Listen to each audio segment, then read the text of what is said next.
Berbut. Ya, belum. Ya. Sudah ke situ. Ya. Bisa kita mulai? Assalamualaikum warahmatullahi wabarakatuh. Waalaikumsalam. Bapak Menko yang terhormati, Pak Menko Marinvest, Pak Menko Perekonomian, dan Bapak Menteri Kesehatan. Mohon izin Bapak, teman-teman kami di Presidium sudah menunggu hasil penjelasan terkait dengan rapat evaluasi PPKM Bapak. Mohon izin barangkali ada satu orang yang akan dipertanyakan Bapak nanti mewakili teman-teman media. Baik, kami silakan Bapak. Baik, sini. Kami silakan Bapak. Ya, mana saya baca dulu aja, nanti sambil terubah. Bentar, Recording ini in ada progress. Sudah jalan ya, udah. Bentar 1 menit ya. Udah Pak Ando. Baik Bapak, silakan. Satu.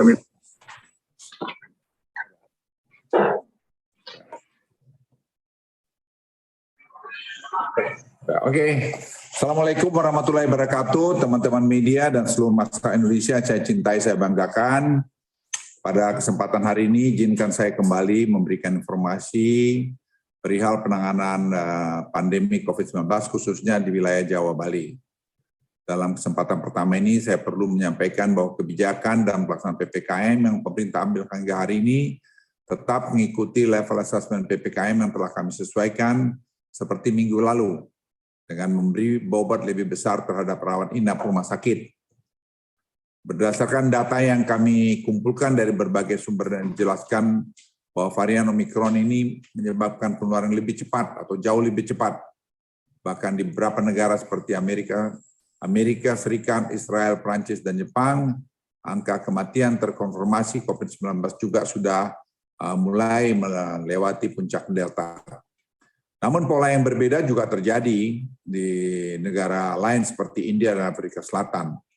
Untuk itu pemerintah terus melakukan pembaharuan data, meminta masukan dari berbagai ahli dalam bidangnya, dan menganalisis perkembangan yang terjadi di seluruh negara sehingga kita bisa mendapatkan masukan dalam penanganan Omikron ini, sehingga proses pengambilan keputusan itu benar-benar kita lakukan secara holistik. Tren kenaikan kasus COVID-19 di Indonesia meningkat sangat pesat. Namun secara umum dampak terhadap rumah sakit dan kematian secara keseluruhan relatif masih jauh lebih kecil dibandingkan dengan Delta. Sebagai contoh, kenaikan kasus di Provinsi DKI Jakarta, Jawa Barat, dan Banten meningkat sangat pesat, namun angka perawatan rumah sakit dan kematian masih relatif rendah dan lebih kecil dibandingkan gelombang Delta. Namun untuk Provinsi Bali perlu mendapat perhatian khusus karena terdapat tren penambahan kasus juga melebihi puncak Delta. Tapi angka keterisian rumah sakit juga meningkat tapi masih tetap dalam borderline. Teman-teman media dan seluruh masyarakat Indonesia saya cintai, ini saya perlu mendapat perhatian mengenai perawatan rumah sakit. Perlu kami sampaikan bahwa 65% pasien yang dirawat saat ini memiliki gejala ringan dan tanpa gejala. Yang kita minta jangan masuk rumah sakit, tapi masuk saja di isoter, karena cukup dengan di isoter. Nah, dari data ini saya minta dipegang betul-betul dan minta perhatian pada kita semua, terutama orang-orang yang menganjurkan tidak vaksin. Dari 356 pasien meninggal dari sejak Omikron jalan, 42% itu memiliki komorbid. Saya ulangi, 42% memiliki komorbid. 44% lansia. Dan ini yang ingat, 69% belum divaksinasi lengkap. Jadi kelompok komorbid, saya mohon yang punya hipertensi, diabetik, dan komplikasi perlu mendapat perhatian. Jadi saya mohon orang-orang yang menggunakan atau dirinya untuk menganjurkan jangan vaksinasi, Anda tuh bertanggung jawab di komunitasmu kalau ada orang yang meninggal karena tidak divaksin. Jadi saya minta betul, karena data, kita bicara pakai data. Jadi data ini menunjukkan itu tuh 69% yang belum divaksin itu yang data meninggal di angka yang terakhir ini. Mayoritas dari pasien dirawat berat, kritis, dan meninggal dunia adalah para lansia. Jadi saya mohon yang lansia kalau Anda belum vaksin, cepat-cepat vaksin sana. Kemudian oleh karena itu pemerintah akan melakukan kebijakan proteksi untuk para kelompok rentan tersebut di atas terutama para lansia yang belum divaksinasi lengkap. Ini betul-betul kami himbau supaya Bapak Ibu sekalian jangan mendengarkan masukan-masukan yang tak jelas itu. Kita bicara data dan keselamatan Anda dan keluarga dan sekeliling. Berdasarkan data-data tersebut di atas, pemerintah telah mengambil kebijakan-kebijakan sebagai berikut. Mendorong percepatan vaksinasi terutama dosis 2 untuk para lansia dan kelompok rentan lain seperti juga penyediaan vaksin booster yang cukup untuk seluruh masyarakat Indonesia. Presiden telah memerintahkan Panglima TNI, Kapolri, Kepala BIN dan Kepala BKKBN untuk beraksi di lapangan. Kedua, meningkatkan fasilitas pelayanan kesehatan di rumah sakit, termasuk tenaga kesehatan, obat-obatan, dan kenaikan jumlah bed yang dikonversi untuk COVID-19. Jadi jumlah tempat tidur ini sudah kita siapkan sama dengan Delta kemarin. Kemudian mengaktifkan fasilitas-fasilitas isolasi terpusat untuk merawat pasien OTG dan gejala ringan, sehingga tidak membebani rumah sakit. Mendorong penyediaan fasilitas penginapan khusus para nakes. Jadi nakes itu kita harapkan dapat menginap dekat hotel yang dekat rumah sakit, sehingga mereka bisa kita proteksi juga kesehatannya dan juga mereka jangan sampai tertular. Kemudian sesuai arahan Presiden, hanya gejala yang sedang, berat, dan kritis yang masuk dalam rumah sakit dan sisanya melakukan isolasi terpusat. Ini hasil diskusi yang dalam dengan para tim, para ahli, kita mau membuat kesimpulan ini. Dan Presiden memberikan endorsement.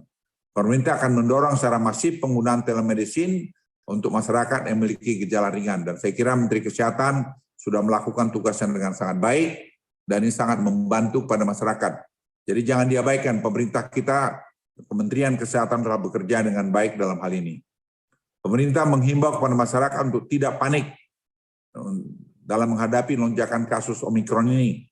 Karena pemerintah telah mengambil langkah-langkah persiapan untuk menghadapi gelombang Omikron ini. Masyarakat tetap aja beraktivitas seperti biasa, saya ulangi seperti biasa, sesuai dengan aturan prokes dan ketentuan PPKM. Jadi kalau kita patuh pada itu semua, tidak ada yang perlu dikhawatirkan. Tapi kalau Anda punya kasus komorbid belum vaksin, Anda perlu hati-hati, karena Anda menjadi salah satu orang yang bisa check out. Pemerintah akan mengambil kebijakan pengetatan lebih terarah untuk kelompok rentan seperti lansia, kelompok komorbid, dan yang belum divaksin. Jadi pengetatan PPKM akan berbeda dengan varian Delta. Karena itu Omikron ini lebih menyasar pada kelompok rentan. Jadi kelompok-kelompok yang sehat, Anda berolahraga dengan baik, Anda sudah divaksin, Anda tidak punya komorbid, patuh dengan ini, dan hidup dengan gembira, tidak perlu terlalu takut. Tentu ada bahaya, tapi probability-nya itu sangat kecil. Teman-teman media dan seluruh masyarakat Indonesia yang saya cintai, berdasarkan level assessment saat ini, kami sampaikan bahwa aglomerasi Dabodabek, Daerah Istimewa Yogyakarta, Bali Bandung Raya, dan akan ke level 3. Hal ini terjadi bukan akibat tingginya kasus. Saya ulangi, bukan akibat tingginya kasus, tetapi juga karena rendahnya tracing.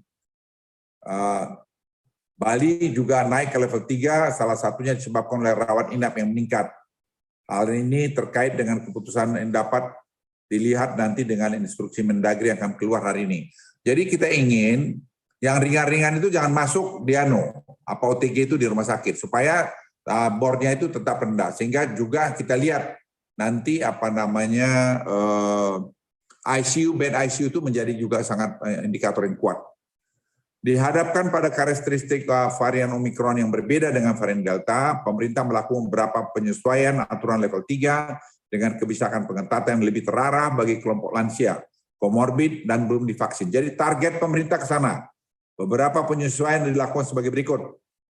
Untuk industri orientasi ekspor dan domestik dapat terus beroperasi 100% jika memiliki YOMKI dan minimal 75% karyawan dosis kedua vaksinnya dan menggunakan Peduli Lindungi. Peduli Lindungi jangan pernah ditinggalkan. Untuk kegiatan supermarket dapat beroperasi sampai dengan pukul 21 dan maksimal mengunjung 60%, sedangkan untuk pasar raya dapat beroperasi sampai 20.00 dan maksimal pengunjung 60%. Untuk mal akan dibuka pada sampai pukul 21, maksimal 60% pengunjung. Bagi anak kurang dari 12 tahun, minimal vaksin dosis pertama. Dan tempat bermain anak serta tempat hiburan dapat dibuka maksimal 35% dan wajib bukti vaksinasi dosis untuk anak di bawah 12 tahun. Untuk warteg dan lapak jajan dapat dibuka sampai jam 21, maksimal bisa 60%, dan restoran atau kafe juga dapat dibuka maksimal 60%, pengunjung sampai 21.00. Untuk bioskop tetap kita buka dengan anak di bawah 12 tahun diperbolehkan masuk, tetapi harus sudah menerima dosis pertama. Untuk tempat ibadah maksimal 50%, kapasitasnya, fasilitas umum maksimal 25%, dan kegiatan seni budaya juga bisa 25%. Dan teman-teman sekalian, ini semua akan kita lihat terus minggu ini. Kalau minggu ini bagus, kita minggu depan akan lebih longgarkan. Karena kami terus terang tidak ingin juga kita ketakutan dan ekonomi kita terganggu, padahal sebenarnya tidak ada masalah. Jadi kalau kita semua disiplin, kita semua bahu-membahu, tidak saling menyalahkan, mestinya tidak terlalu banyak masalah kita hadapi. Hari ini pemerintah menyadari bahwa terdapat kepenatan, kejenuhan, dan kelelahan akibat pandemi COVID-19 ini yang dialami masyarakat. Namun semua warga negara yang baik tentunya harus sadar bahwa keluar dari pandemi adalah agenda kita bersama. Pemerintah sangat memperhatikan ini, dan Presiden tadi memberikan instruksi betul-betul supaya para UMKM, pedagang-pedagang kecil kita itu tetap bisa berdagang dengan baik, dan itu kita lindungi. Tapi pedagang-pedagang juga harus disiplin. Kalau belum vaksin, Anda pergi vaksin, supaya Anda jangan menjadi korban dan keluarganya juga jadi korban. Pemerintah mempersilakan masyarakat yang sudah melakukan vaksinasi lengkap dan juga booster untuk terus beraktivitas biasa, jangan takut. Tapi tetap masker, cuci tangan, itu dilakukan.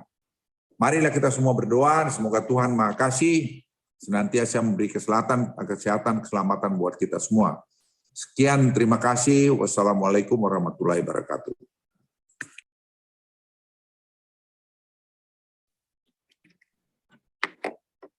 Silakan Pak Menko Perekonomian. Silakan Pak Airlangga. Terima kasih Pak Menko Marinvest, Pak Menteri Kesehatan, teman-teman media cetak elektronik, dan masyarakat yang kami banggakan.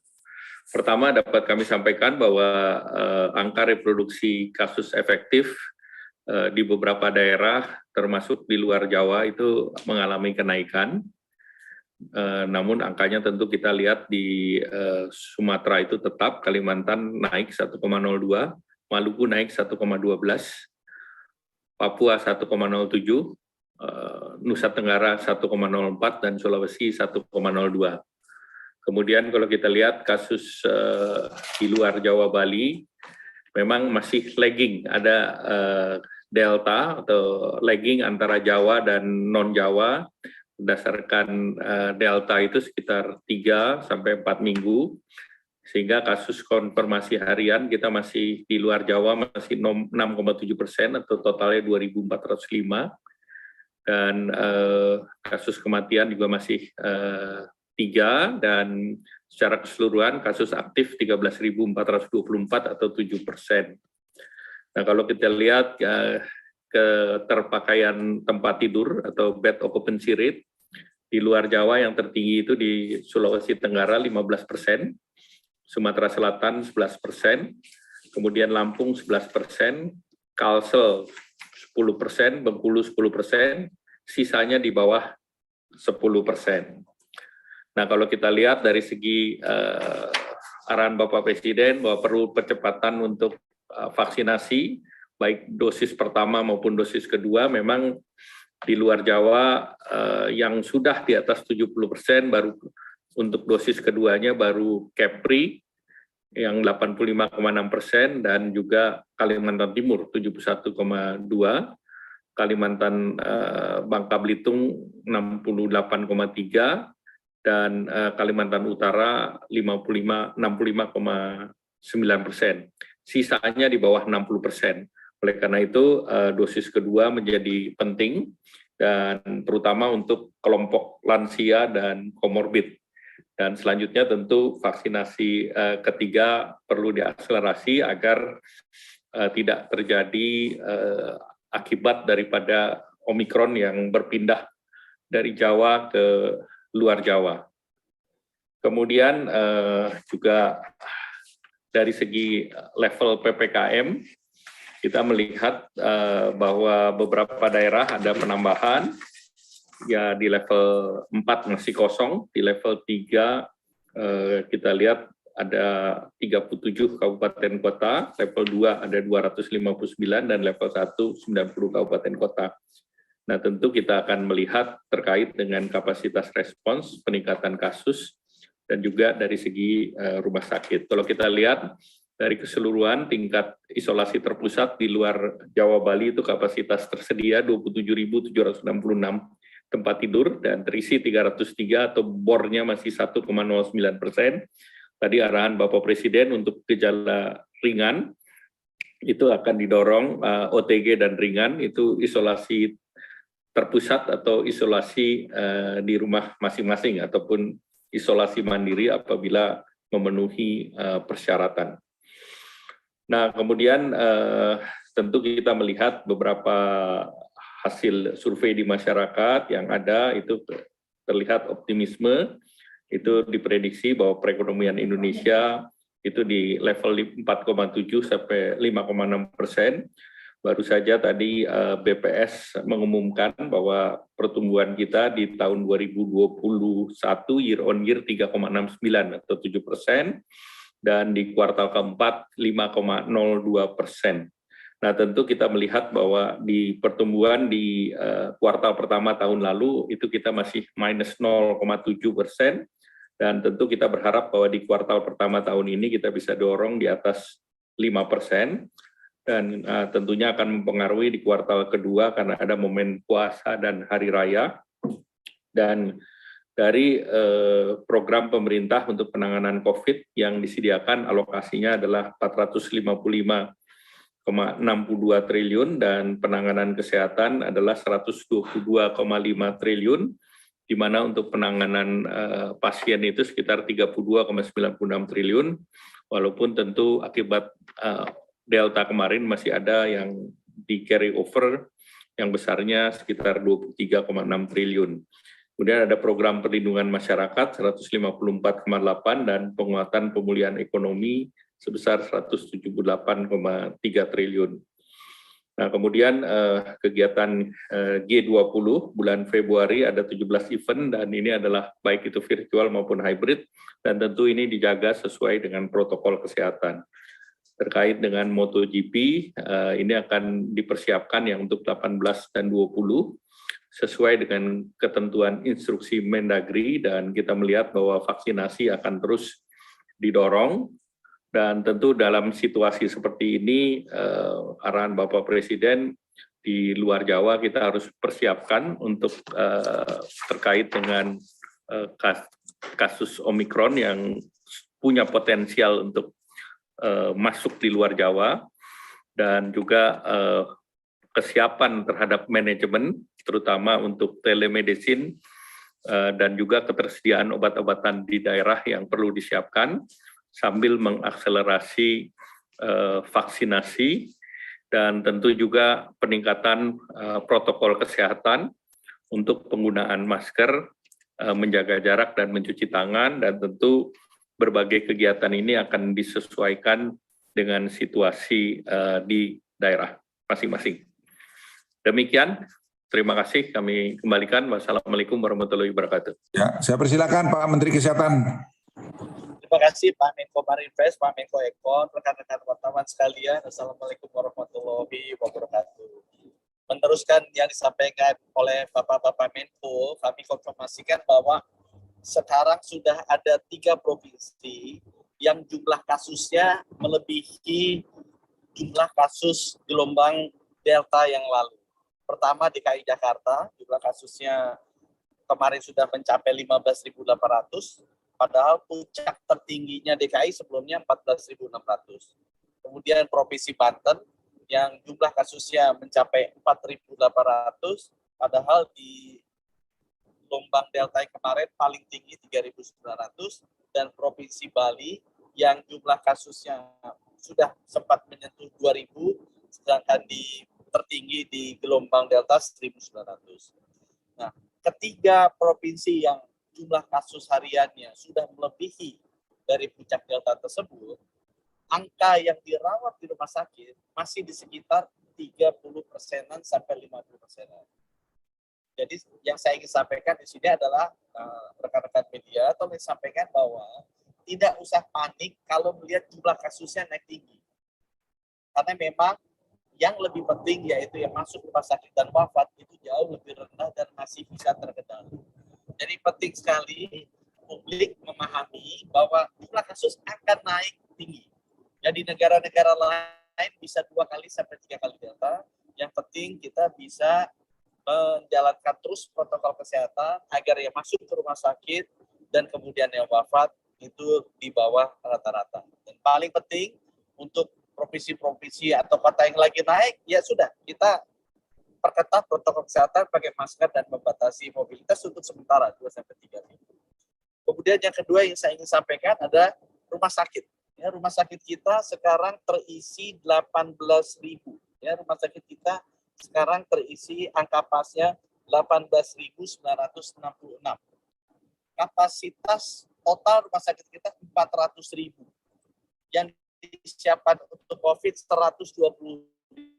Jadi dari 120.000 terisi per kemarin 18.966. Dan dari 18.966 yang sudah confirm COVID itu 15.292. Yang lainnya masih probable. Nah, angka dari 15.000, balik lagi kapasitas COVID-nya 120.000 ya. Itu 10.000 itu masih OTG, orang tanpa gejala dan ringan. Jadi sebenarnya ke depannya, kalau kita lebih efisien dengan cara yang OTG dan ringan itu bisa isolasi mandiri atau isolasi terpusat, sebenarnya keterisian rumah sakit kita itu masih sangat rendah. Masih sangat rendah. Hal ketiga yang saya ingin sampaikan tadi oleh Pak Menko juga sudah disampaikan bahwa yang meninggal 356 karena COVID sejak 21 Januari itu 69% belum vaksin lengkap atau belum divaksin sama sekali. Kemudian dari 58 orang yang sekarang masih dirawat di rumah sakit dengan kondisi berat dan kritis menggunakan ventilator, itu 60% belum vaksin lengkap atau vaksin sama sekali. Jadi penting sekali rekan-rekan media menyampaikan, yuk rakyat yang belum divaksin, masyarakat yang belum divaksin, terutama lansia, itu harus segera divaksin dan yang belum 2 kali cepat segera divaksinasi 2 kali. Karena ini penting sekali untuk bisa melindungi mereka. Ya. Kemudian yang terakhir juga kami sampaikan bahwa layanan telemedicine sudah kita lakukan di Jakarta dan sudah bisa melayani 150.000 yang secara kumulatif terkena positif, sudah mengirimkan juga sekitar 38.000 obat-obatan ke mereka yang sudah teridentifikasi positif, dan mulai minggu ini akan kita perluas ke Bandung Raya, Semarang Raya, Solo Raya, Jogja, Malang Raya, dan Denpasar. Dari kami sekian, sekali lagi jangan panik, tapi juga jangan jumawa, tetap waspada. Kalau sedang naik kotanya kita, kurangi mobilitas, stay aja di rumah. Insya Allah nanti di akhir Februari kita bisa mengatasi pandemi. Terima kasih. Wassalamualaikum warahmatullahi wabarakatuh. Terima kasih. Silakan. Pak Menko, mohon izin Bapak ada yang mau disampaikan dari wartawan pertanyaan. Silakan. Ya, 1-2 aja. Baik, selamat siang Bapak Menteri semuanya. Ini ada sedikit pertanyaan dari teman-teman wartawan di sini. Yang pertama, terkait dengan soal polemik alat tes yang terjadi, ini ada sejumlah alat tes yang menunjukkan hasil positif dan negatif yang berbeda, dan juga adanya layanan tes PCR khusus Omicron, dan ini sikap pemerintah sendiri seperti apa? Lalu juga apakah dari pemerintah juga ada upaya untuk penyeragaman atau menentukan alat tertentu terkait dengan tes ini atau tidak? Dan juga adakah penegakan hukum terkait dengan penetapan harga tes PCR yang juga masih ada yang berbeda? Dan terakhir, Bapak Menteri, pertanyaan berikutnya, beberapa waktu terakhir ini juga ada kenaikan permintaan tes COVID-19 di sejumlah lokasi, Dan juga dari penyedia layanan tes COVID-19 ini sendiri melakukan sistem peduli lindungi yang sulit diakses dan diperbarui statusnya. Bagaimana pemerintah juga menyikapi hal ini. Terima kasih Bapak Menteri semuanya. Ya, persilakan Pak Budi, jawab aja. Pak Budi punya mainan tuh. Ya. Jadi yang pertama, tidak ada tes PCR yang 100% sempurna. Karena baik dari sensitivitas maupun spesifisitasnya itu kisarannya antara 95 sampai 99%. Jadi kalau kita tesnya kemarin sempat 500.000 tes sehari, ya ada 1% itu 5.000 yang bisa miss. Tidak ada tes PCR dimanapun di dunia ini yang 100% sempurna. Oleh karena itu, untuk kedatangan dari luar negeri yang sering ramai, Kementerian Kesehatan sudah mengizinkan kalau misalnya ada di tes positif, boleh melakukan tes pembanding. Cuma bayar sendiri dan sekaligus 2 lab yang berbeda dan sudah diakreditisasi oleh Kementerian Kesehatan. Sehingga kalau keluar nanti 2 hasilnya, langsung kita bisa lihat, oh ternyata kan jadi ada 3 hasilnya. Kalau 2, 1 bilang negatif, yaitu otomatis negatif. Kalau 2 dari 3 itu bilang positif, ya dia itu positif. Ya, jadi yang pertama, tidak ada dimanapun di dunia 100% PCR itu tepat. Selalu ada selisihnya. Ya, dan tapi diberikan kesempatan kalau misalnya ada yang datang kemudian dia ragu, dia bisa tes banding. Kemudian pertanyaan yang berikutnya menanyakan mengenai reagen khusus.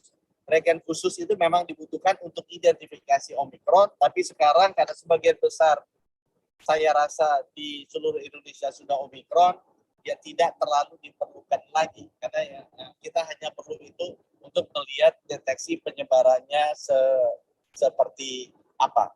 Kemudian mengenai masuk di peduli lindungi masih ada yang belum sempurna, saya rasa memang kemarin kita tes biasanya itu 250.000 sampai 300.000 per hari tesnya masuk peduli lindungi. Kemarin naik jadi 500.000.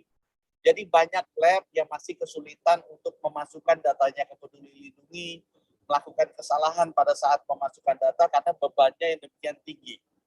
Kami menyadari itu, sekarang kami sudah melakukan koneksi online antara lab-lab besar, salah satunya seperti yang kita sering lihat di media, agar mereka tidak usah melakukan data entry duplikasi.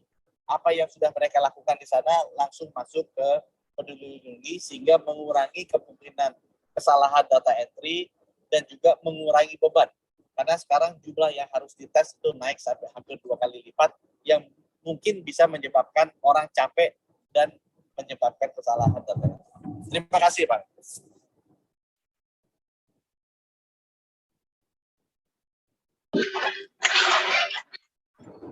Baik, terima kasih Pak Menkes atas penjelasannya. Terima kasih Bapak. Salam sehat Bapak. Assalamualaikum warahmatullahi wabarakatuh. Waalaikumsalam.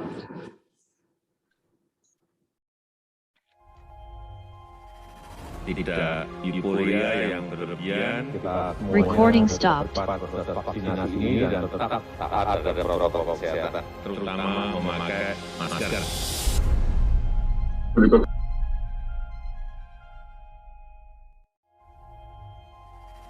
Tidak euforia yang berlebihan. Kita semuanya harus percepat proses vaksinasi ini dan tetap taat terhadap protokol kesehatan, terutama memakai masker.